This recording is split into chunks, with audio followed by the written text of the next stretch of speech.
All right, welcome everyone, welcome to investor Kaju YouTube channel. कैसे हैं आप लोग? आशा करते हैं आप लोग बढ़िया से होंगे। आज का दिन आपका बढ़िया जा रहा होगा। सो आज आप लोगों के लिए एक लाइव ट्रेड लेके आया हूँ निफ्टी का। हाँ, आप लोगों को पता है मैं निफ्टी बैंक निफ्टी में काम नहीं करता हूँ, लेकिन कभी कभी जब बेस्ट सेटअप मिले तो मैं ट्रेड ले लेता हूँ। ठीक है, तो आज एक बेस्ट सेटअप मिला है, पूरा डिस्कस करेंगे और इसमें प्रोबेबिलिटी हाई है कि इसमें विनिंग रेट मेरी जो है वो 70 to 80% है। ठीक है, मिनिमम 70 to 80% विनिंग रेट है मेरा। तो फॉर दैट रीज़न मैंने इस ट्रेड को पंच किया है और ये मेरा टारगेट है, ये स्विंग लो मेरा स्टॉप लॉस है। इसको मैं और भी कैरी कर सकता हूँ। ट्रेड पंच करने के पीछे कारण बताते हैं, ठीक है, एक एक करके लॉजिक समझिएगा।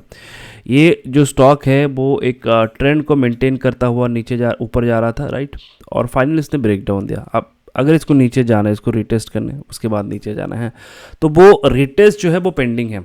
और इसका ये एडवांटेज मैंने लिया है कि रिटेस्ट पेंडिंग है, तो मैं यहाँ पर प्लान कर रहा हूँ और लगातार ये गिरा है।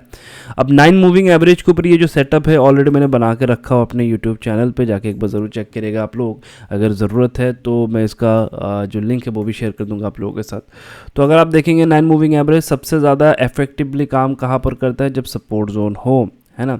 तो मार्केट लंबे समय से गिर रहा है, मतलब लास्ट 4 दिन से गिर रहा है, आज भी गिर रहा है, यानी कि 5 दिन हो गया ऑलरेडी। तो थोड़ा सा इसको पुल बैक लेना ही है। तो वो पुल बैक जो है ना, उसकी एक्यूरेसी बहुत ज़्यादा होता है और उसका एडवांटेज हम लोग ले रहे हैं। और एक चीज़ का ध्यान रखना कि जब भी घर बनता है, घर के लिए पिलर चाहिए होता है। ठीक है, ये नीचे जा रहा है ना, ये स्टॉप लॉस को हिट नहीं करेगा, यहाँ से ये बाउंस बैक कर लेगा। ये डरा रहे जाने से पहले, ताकि रिटेल ट्रेडर जो है वो निकल जाए।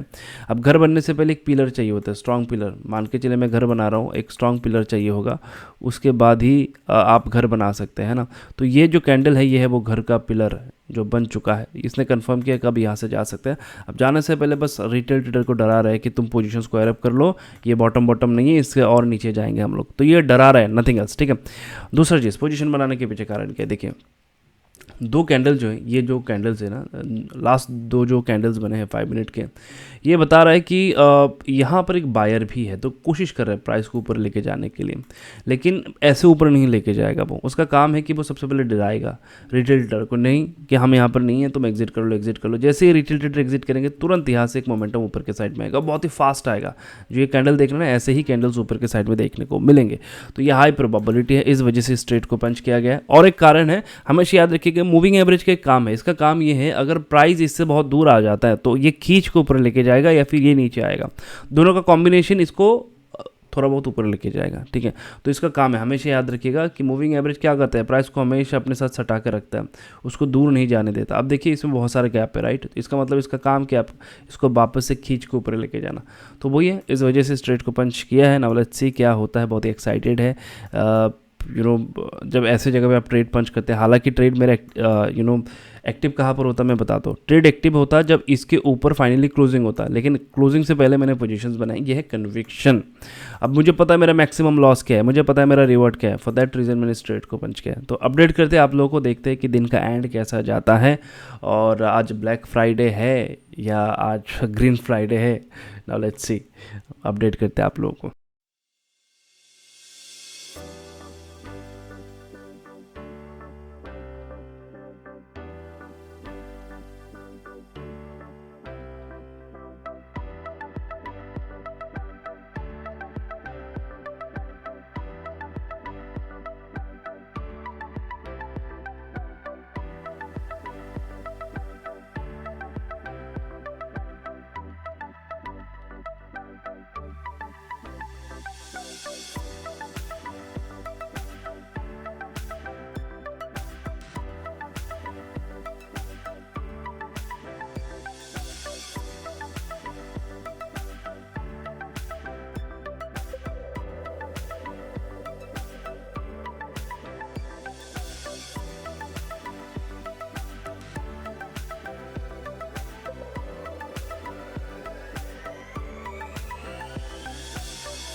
ऑलराइट एवरीवन, सो मार्केट बहुत परेशान कर रहा है अगर आप देखेंगे।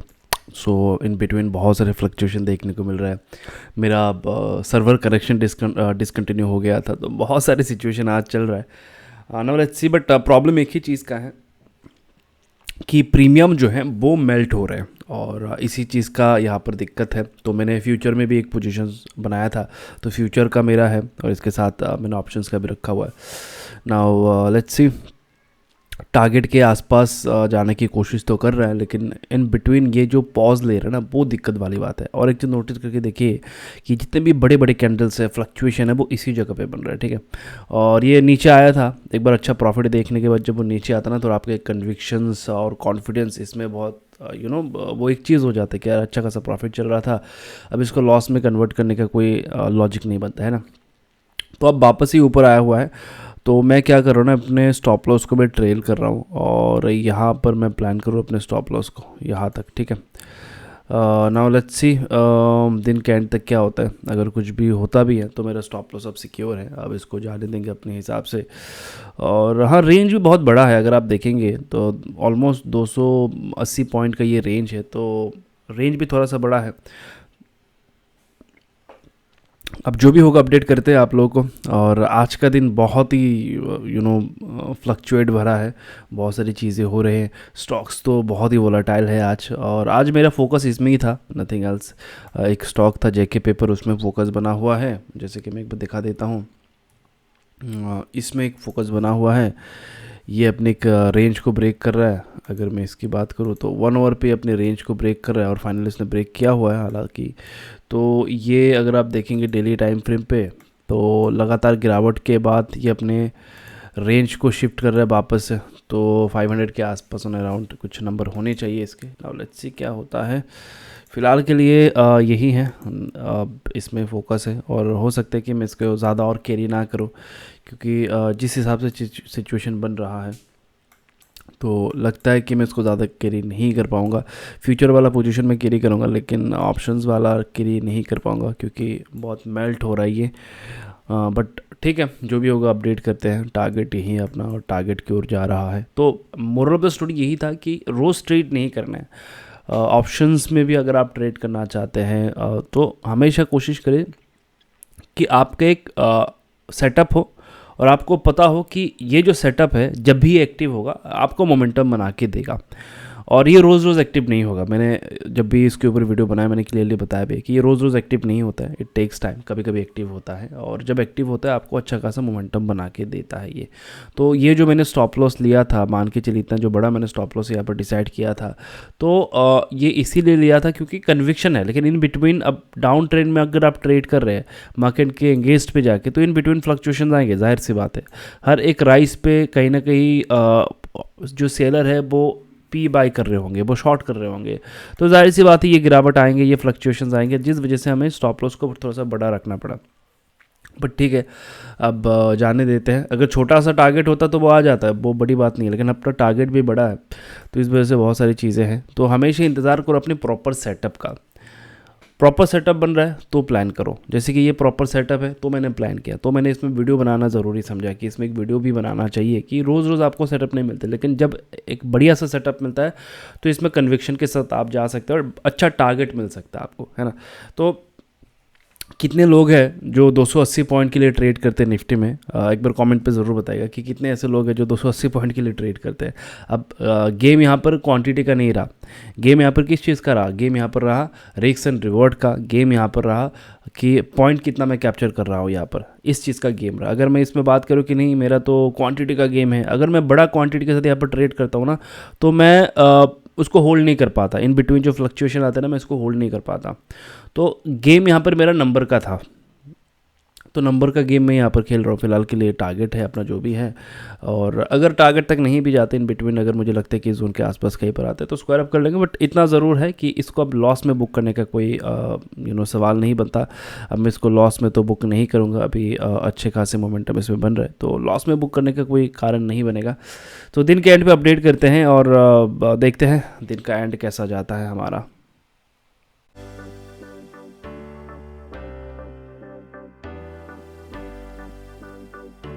ऑलराइट एवरीवन, सो यहाँ पर साइकोलॉजी ख़राब हो रहा है, क्योंकि एक जगह पे मार्केट रुका हुआ है, जो कहीं ना कहीं दिक्कत हो रहा है। अब ऑप्शंस में जो दिक्कत है, पर जो फ्यूचर का पोजीशन है उसमें कोई दिक्कत तो नहीं लग रहा। सो जो मैं प्लान कर रहा हूँ यहाँ पर मार्केट कुछ ट्रेडर को बुलाने की कोशिश कर रहा है। अगर मैं छोटे टाइम फ्रेम पे जाऊँ 1 आवर पे 1 मिनट टाइम फ्रेम पे, क्योंकि मैक्सिमम लोग 1 मिनट टाइम फ्रेम पे काम करते हैं निफ्टी बैंक निफ्टी में। सो ये बेसिकली कुछ ट्रेडर को बुलाने की कोशिश है, नथिंग एल्स, क्योंकि यहाँ से 1 वे रैली आएगा। अब 1 वे रैली जब आना है ना, ध्यान से सुनिएगा इस चीज़ को, जब 1 वे रैली आना है, 1 वे रैली से पहले प्राइस क्या करता है ना, वो रिटेल निवेशक को बुलाता है। ये मैक्सिमम टाइम देखने को मिला है। अब क्योंकि अगर आप नोटिस करके देखेंगे, इन बिटवीन कोई रेजिस्टेंस नहीं है, ये एक रेजिस्टेंस था, अब इसको ब्रेक करके मार्केट होल्ड करे, इन बिटवीन कोई रेजिस्टेंस नहीं। अब यहाँ से जब मार्केट मोमेंटम इनिशिएट करेगा, इसका पहला जो कंसर्न रहेगा कि मुझे 1 वे पे इस टारगेट को फुलफिल करना है। अब ये कैसे पॉसिबल होगा? जब रिटेल ट्रेडर पार्टिसिपेट करेंगे, उनके बाइंग ऑर्डर्स आएंगे, राइट। तो ये बेसिकली क्या कर रहा है, ये मोमेंटम प्रोबेबली 1 बजे के बाद ही होना चाहिए, 1 बजे के आसपास जो टाइमिंग मुझे लग रहा है, क्योंकि अब यहाँ पर प्राइस एक्शन क्रिएट होगा जितना मुझे लग रहा है। और ये 1 बजे के आसपास ये मोमेंटम होगा, या 1 से 2 बजे के बीच भी हो सकता है।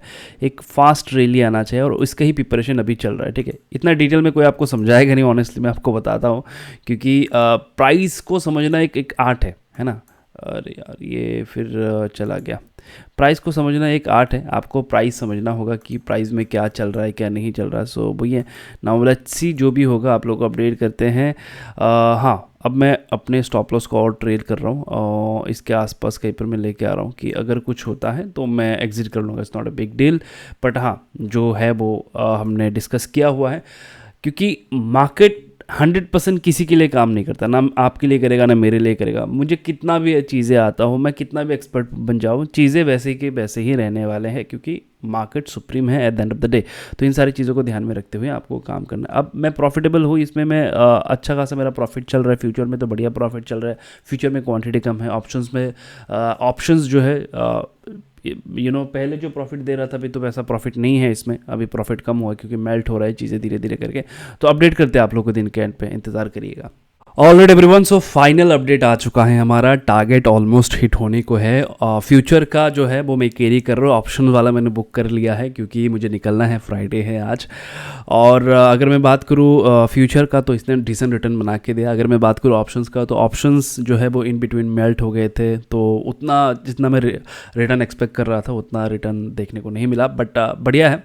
अब इंटरेस्टिंग चीज़ों को समझे, ठीक है। अगर आप नोटिस करके देखेंगे, हमने ट्रेंड के अगेंस्ट जाके काम किया और इतना कन्विक्शन था इस सेटअप पे। इसने क्या किया, इसने हमारे जो जो ट्रेंड बना था नीचे के साइड में, डाउन ट्रेंड, इसके 50% को भी क्रॉस करके हमारे टारगेट तक आ गया है, ठीक है। तो कन्विक्शंस कहाँ से आते हैं? जब आप एक सेटअप में मल्टीपल टाइम काम करते हैं, लंबे समय से काम करते हैं, प्राइस का आपको अंदाज़ा हो, प्राइस की इंपॉर्टेंस के बारे में अंदाज़ा हो, चीज़ों के बारे में अंदाज़ा हो, तो ही जाके ये काम करते हैं। अब शुरुआत में मैंने 1 आवर पे आप लोग को दिखाया था, 1 आवर पे 9 मूविंग एवरेज दिखाया था। अब देखिए फाइनली जाके इसने ब्रेक किया। अब और इंटरेस्टिंग है कि डायरेक्शन चेंज हो चुका है। अगर आप देखेंगे जब ये 9 मूविंग एवरेज के ऊपर 1 आवर पे ये क्लोज करते हैं, ये तो और बढ़िया रैली बनाते हैं, तो इसको मैं वापस भी देख सकता हूँ। लेकिन मेरा पहला टारगेट जो था डिसिप्लिन के साथ वो फुलफिल हुआ। मैंने आप लोग को क्या कहा था, ये रेंज ब्रेक होते शार्प रैली आएगा और इस रैली पे रिटेल ट्रेडर के पार्टिसिपेंट्स चाहिए होंगे। और जाने से पहले और एक काम करेगा कि जो वीक हैंड है उनको निकालेगा। जाने से पहले इसने स्टॉप लॉस हिट किया, नोटिस करके देखिए। जाने से पहले इसने क्या किया, जो रिटेल निवेशक है यहां से उनका स्टॉप लॉस इसने हिट किया। देख लीजिए, ये सपोर्ट बन रहा था, अचानक से ये नीचे आया, रैली बनाने से पहले उनका स्टॉप लॉस हिट हो गया। अब कौन से लोग आज के दिन सर्वाइव कर पाए, जिनका क्वांटिटी कम था? कौन से लोग सर्वाइव कर पाए जिनका क्वांटिटी कम था, जिनका आज के दिन का पूरा रैली का प्लान था? तो आपको स्टोरी समझ में आना चाहिए। हर एक मोमेंटम हमने पहले से प्रेडिक्ट किया था कि आज क्या होगा, दूसरा कहां पर क्या इवेंट बन रहा है, उस जगह पे मैक्सिमम रिटेल ट्रेडर का थॉट क्या है, वो कैसे सोच रहे हैं, और इसका आउटपुट क्या हो सकता है। सारी चीज़ों का कॉम्बिनेशन लेके ही आज के दिन का ये रिजल्ट हमें देखने को मिला है।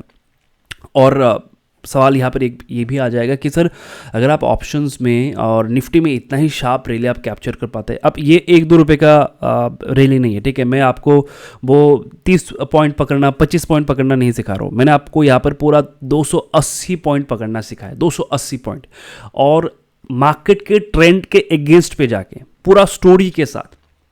तो ये प्योर प्राइस एक्शन है, आपको समझना है दोनों का कॉम्बिनेशन, प्राइस एक्शन और रिटेल ट्रेडर का थॉट प्रोसेस, दोनों का कॉम्बिनेशन लेके जाएंगे तो ही ये रिजल्ट देखने को मिलेगा। ठीक है, तो आई होप कि आप लोगों को मज़ा आया होगा, और अगर आप इस सीरीज़ पे और वीडियो चाहते हैं वो भी कमेंट में बताओ। अब हाँ, मैं ऑप्शंस पे ज़्यादा काम नहीं करता, मैं फ्यूचर में ज़्यादा काम नहीं करता, क्योंकि मैं स्टॉक मार्केट में बिजनेस करता हूँ। अब जहाँ पर मुझे पीस ऑफ माइंड मिले, लाइक मैं एकदम आराम से बैठ के काम कर सकता हूँ, मैं अपने पोजीशन को कैरी कर सकता हूँ, मैं वहाँ पर काम करता हूँ। ये एक्साइटमेंट मुझे नहीं चाहिए। अगर आप देखेंगे नहीं, ये बहुत एक्साइटमेंट में दिन भर मैंने अपना टाइम स्पेंड किया। मैंने क्या कहा, 1 बजे के आसपास मोमेंटम आएगा, अभी ऑलमोस्ट 12:30 बजने को है, तो एक्साइटमेंट है, बहुत सारी चीज़ें, तो मुझे ये सारी चीज़ें नहीं चाहिए। मैं बिज़नेस करने आया हूँ, मेरा पैसा बहुत ही कीमती है भाई, मैंने मेहनत से कमाया है, तो मुझे वो सेफ रख के काम करना है। अब आज के दिन का जो गेम था वो था क्वांटिटी, वो था पॉइंट का गेम, क्वांटिटी का गेम नहीं था। मैंने क्वांटिटी में गेम नहीं खेला, क्योंकि क्वांटिटी में दिमाग आपका काम नहीं करेगा। मैंने कम क्वांटिटी में अच्छे रैली को पकड़ना सही समझा। अब मैंने फ्यूचर में पोजीशंस बनाए, मैंने ऑप्शंस पे भी पोजीशन बनाया, क्योंकि मुझे पता था इतना इजीली वो पैसा नहीं देगा। इन बिटवीन जब ये होल्ड कर रहा था, ऑप्शंस मेल्ट हो रहे थे, लेकिन जो फ्यूचर है उसने रैली बना के दिया, उसने पैसा बना के दिया। तो जब आपको डायरेक्शन पता हो तभी जाके आप रिस्क ले सकते हैं, राइट, तभी जाके आप चीज़ों को समझ सकते हैं, रिस्क ले सकते हैं, काम कर सकते हैं, तो ही जाके चीज़ें जो हैं वो और बेहतर होता है। और अगर मैं बात करूँ इक्विटी के, आज इक्विटी में एक स्टॉक मैंने आप लोगों के साथ भी डिस्कस किया था, स्टॉक का नाम था, ये भी ऑलमोस्ट टारगेट तक आ चुका है, स्टॉक का नाम था जेके पेपर। मैंने एक स्क्रीनशॉट शेयर किया था आप लोगों के साथ कि एक स्क्रीनशॉट है, अगर आप चाहें तो इस टेलीग्राम चैनल पर ज्वाइन हो सकते हैं। लेकिन एक चीज़ का ध्यान रखना है, किसी भी स्टॉक को बाई सेल करने का रिकमेंडेशन नहीं है। आपका प्रॉफिट, आपका लॉस आपकी खुद की जिम्मेदारी है। मैंने सिर्फ एक चार्ट शेयर किया आप लोगों के साथ, बाकी स्टडी आपका काम है। तो अगर आप देखेंगे तो ये 74 के आसपास था जब मैंने ये चार्ट शेयर किया है। अब इसने ब्रेकआउट किया है और जो टारगेट है ऑलमोस्ट इसके आसपास आने की कोशिश कर रहा है। ठीक है, तो मुझे खास करके मज़ा आता है ऐसे जगहों पे, है ना, इस स्टॉक में काम करके, जैसे कि ऐसे जो स्टॉक है ना, इनमें काम करके मज़ा आता है मुझे। ठीक है, तो मैं उतना फ्रिक्वेंटली निफ्टी, बैंक निफ्टी में काम नहीं करता, बट हाँ, चीज़ें, हर चीज़ क्लियरली पता है कैसे क्या होता है, कैसे चीज़ें हम पकड़ सकते हैं। तो मैं अपॉर्चुनिटी के साथ ही ट्रेड करता हूँ। मैंने बार बार ये चीज़ें कहा हुआ है, अपॉर्चुनिटी के साथ काम करो। ठीक है, और अगर आप देखेंगे 1 आवर पे मैंने क्या कहा था कि इसको एग्जैक्टली सेम पैटर्न बनाना है, और 1 आवर पे इसका काम है इस मूविंग एवरेज तक आना। तो वही सीन देखने को मिला, दोनों का कॉम्बिनेशन हम लेके गए और ज़बरदस्त रिटर्न देखने को मिला। ठीक है, तो सबसे पहले तो कमेंट पे बताओ मज़ा आया कि नहीं। ठीक है, कुछ चीज़ें सीखने को मिला कि नहीं, साइकोलॉजी इन बिटवीन जो बने थे, जितना फ्लक्चुएशंस हुआ था, और इन फ्लक्चुएशन में शांत रहना, ये भी एक चीज़ है ना। स्टॉक मार्केट में इन बिटवीन आपको लगेगा अरे अच्छा प्रॉफिट मिल रहा है, निकल जाते हैं, तो वो नहीं करना है। आपको एक डिसिप्लिन के साथ ही आना है। आपने एक स्टोरी बनाया हुआ है, तो इसका रिजल्ट, उसका आउटकम आपको देखना है। तो ये तभी हो पाता है जब आपके क्वांटिटी आपके कंट्रोल में है ना। तो वही चीज़ है। तो आज के लिए इतना ही, और अगर आपको इस सीरीज़ में वीडियो चाहिए, भर भर के कमेंट करो, बताओ, तो इस सीरीज़ में और भी वीडियो बनाएंगे। Thank you so much everyone video में बने रहने के लिए।